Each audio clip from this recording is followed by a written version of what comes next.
दीपावली कथा आपण उठेले दीपावली माने कौन? दीपावली माने होउची दीपर समाहार जो बलिता दीपरे जो बलिता दिया जाए ताकू जो आलोक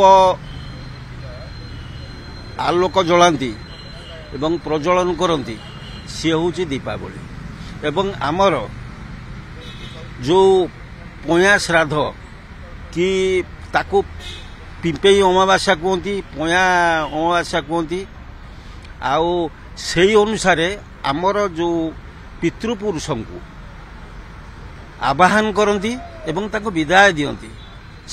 आमर वर्षर सबुठारु अंधकारमय रात्रि से दिन ही होता है।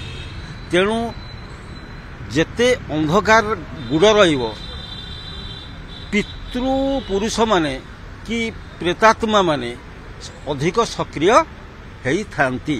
तेणु से दिन पितृपुरुष को आमे माने आमर परंपरा अनुजाई आमर हिंदू माने आमर परंपरा अनुजाई आमे डाकी था कौन बड़ बड़ुआ हो अंधारे रे आइथिलो आलुए रे जा जा दौचु ता पाई जा।